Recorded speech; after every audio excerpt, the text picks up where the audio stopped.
all the devotees who are watching this program live from around the world. And many of them have already sent me many messages that they are missing being here and celebrating this festival in the immediate presence of all their brothers and sisters in Satyasai Grama. I want to convey that we also miss you all very much and hope sooner than later, all these times will change and all of you can be here, you can come here and be with all of us, and we can celebrate all the days and all the evenings together here at Satyasai Grama. To all of them, a very happy and holy Christmas. Much has been spoken about the life of Jesus, the teachings of Jesus, the history of Jesus and the origins of Christianity by the speakers who spoke just before, right from Obina, who spoke about Jesus' life and how he has been inspired and how he finds that in Swami's teachings. David gave a very deep and very profound interpretation of the Lord's Prayer, and totally a different way of looking at it. I'm sure many repeat this prayer thrice a day, but then very few understand its very essence, which Dr. David brought out so beautifully. And for those who have a heart to listen, they will understand what he spoke. Our Narasimhamurti said that all spirituality is same across the world, where the emphasis is on the supreme law of oneness of all creation. Just as Jesus said, be alike to everyone, all are one. Just a simple message, all are one, is the essence of all Upanishads, all Vedanta, and if you deeply go down, of all religions. So when did this all are one become many? When did this message get, in a way, distorted and created the many out of the one that all the masters were teaching? That is when the individual mind, individual ego overtook the heart. That's why when we see many times pictures of Jesus, we see a heart here and he points towards it. And what is he always saying, always telling us? Listen to your heart, listen to your heart.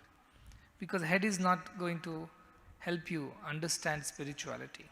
Head creates factions, head creates differences, divisions. Heart is the one that unites everybody. Listen to your heart. That's why he points it towards his heart, the sacred heart as it is called. And that is where the divine resides. Look at Narayan Suktam. It also tells the same thing, that divinity resides over here. Neela, I don't remember, Mikocha. Neela to yadda madhyastha dvidyulekheva bhaswara nivara shuka vattanvi pitabha satyanupama. It says like a spark, that divinity is inside here. In a lotus-shaped heart, not the physical heart, the spiritual heart as we call the space, the sacred space. That is the sacred heart that Jesus always pointed towards. They listen to this, that which is here, which speaks to us in silence. Unfortunately, many people celebrated his birth, celebrated his name, celebrated his form, celebrated his death also. But very few celebrated his teachings by following them. And that's where the problem started. If only we can go beyond the names and forms and look at the essence that permeates all the forms and names, we would know the truth. And that is the truth that shall set us free. Jesus says, abide in my teachings, only then you will be my true disciples. And then you will know the truth, and that truth will set you free. This is the truth that he talked about, that we are one. Where? Not externally. Internally we are one. As divine we are one. In divinity we are one. And that is the message of Jesus. And that is the reason why cross is the representation of Jesus' teachings. Because the cross is eye which has been cut across, as the boy said. And this individual consciousness is given up. Dehabhimana, that is when Daivabhimana comes. And what did happen to Jesus? Jesus is a master. He's celebrated. He's worshipped not because the way he was born in a manger and three kings came from three different directions and proclaimed that he is the Son of God. And the angels came, and then how he grew up. This is not the reason why. Not even the reason that he went about teaching, preaching so many people about this great truth of oneness. But he is celebrated because the way he died. In death also, he was one with his divinity. He did not die a sad death, complaining, crying, calling people names, calling it injustice, unfairness, but he accepted it all as God's will, surrendered to the divine, and ultimately said, "Forgive them, for they know not what they're doing." He sought forgiveness for even those who had done wrong to him. And ultimately, on the cross, when he gave up his body, he became one with that divine spirit that he always talked about. And that is the reason why he is celebrated. That is the reason why he is worshipped. Because in the most difficult circumstances, he never deviated from his thought that we are one with our divinity. And that's why he could proclaim, "I and my Father are one." You can imagine those times when an ordinary man who goes all the way, a carpenter's son, who goes all the way to say that I am the messenger of God, then I am the Son of God. As if that was not enough, he says, "I and my Father are one."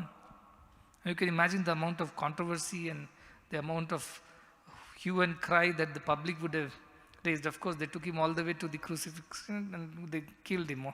That is a different story. But he had the courage to speak the truth. He didn't back out. He didn't hide the truth just for the sake of saving himself. He stood up and spoke the truth boldly. Satyam vada, dharmam chara. He spoke the truth and he followed that dharma, which he believed is the truth.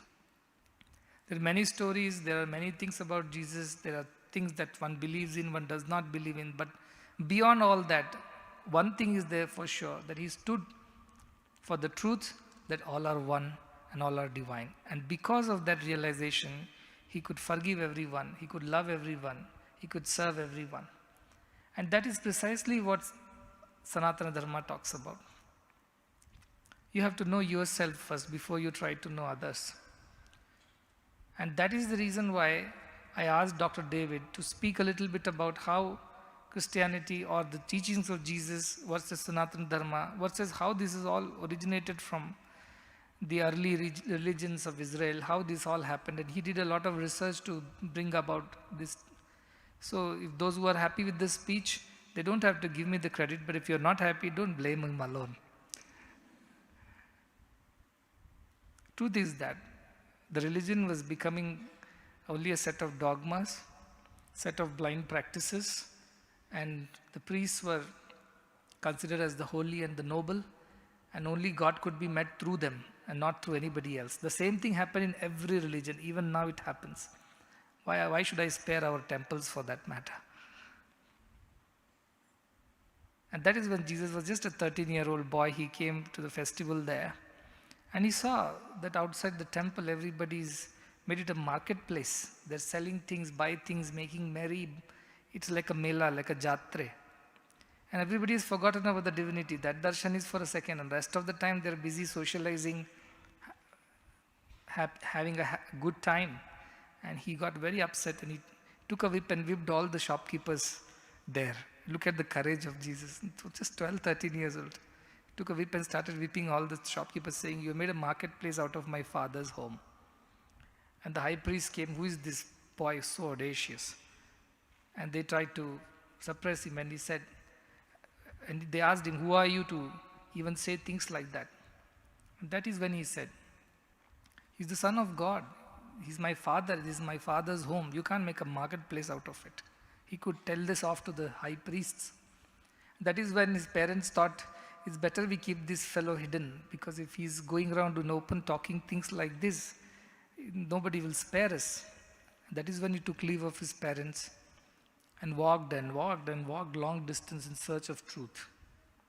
just like Buddha did. And he came all the way to the east and to the Himalayas to learn this great truth, which he always knew in his heart.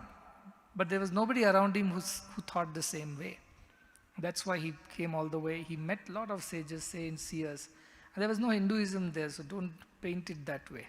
There was Sanatana Dharma, where everybody believed in the great truth. Ekam Sat Vipra Bhavda Vadante. There is only one truth spoken by different people in different ways. And that is when he absorbed this truth, he understood the idea, went back and taught this truth to everyone boldly, without any fear. Though he lived a short life, shortened by the egos of the kings who felt unsafe in his presence, ultimately left behind a great legacy of his teachings. It's up to us to understand the depths of his teachings and not just make him a celebrity master, not at all force people to believe him or to believe in certain ways, but rather encourage people to dive deep into the meanings of his teachings. When he says all are one, let us try to put some effort to understand what that truly means. What is that heart that he talks about? What is that heart that feels that oneness for everyone and loves everyone, sacrifices for all, forgives all, accepts all, and punishes none? What is that experience which Jesus stood for? That is what our effort should be. To celebrate Christmas is to celebrate the teachings of Jesus, is to celebrate by practicing his teachings, is to celebrate by experiencing the meaning of those Jesus' messages. And therefore I urge all the devotees around the world, while you cut the cakes and throw chocolates around and put on the Santa Claus dress and decorate the Christmas tree and also sing carols, all that is fine. But that is not what Jesus would want if he was here. He wouldn't tell that I'm happy that your Christmas tree is taller than theirs. I'm happier because you put more gifts on the tree than the neighbors. But he would definitely be happy if we have put some effort to practice his teachings. Let his sacrifice, let his life, let his message not go waste in these superficial celebrations, but let us delve deep into his teachings, absorb it, understand it, and become one with those teachings. That is when we truly celebrate Christmas. That is the true spirit of Christmas. May the whole world understand this, become one in that divinity that Jesus stood for. May we celebrate Christmas year after year in a way that would be dear to Jesus, which is to practice his message.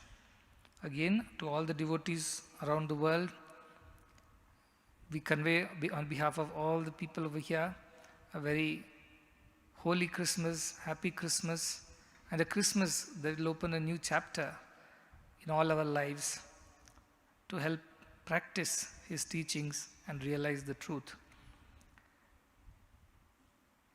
Times are tough. World is going through various difficulties. The poor are becoming poorer, and also unfortunately rich are becoming richer. I don't know how that happens in a pandemic, but it does happen.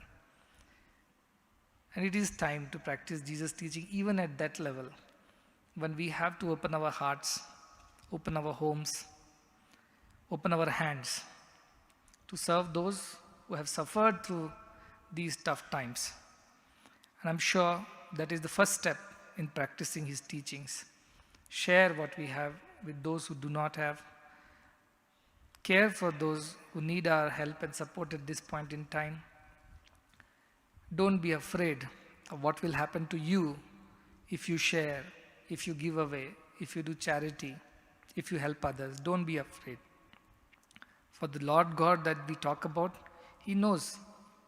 He knows what is needed for us, and he shall provide at the right time. I am the bread of life. Whoever believes in me never goes hungry, will never know thirst, says Jesus. So believe in that divinity, and let us not hide our daily bread in our cupboards, but open those cupboards and share it with those who are hungry. And God, who is our daily bread, He will provide for our needs. And that is true faith in Jesus. That is true practice of His message in these pandemic times. May you all benefit. May you all practice. May you all realize the truth. May you all become free. With these words of blessings, I close the discourse. Once again, very happy and holy Christmas to all, and blessings to everyone.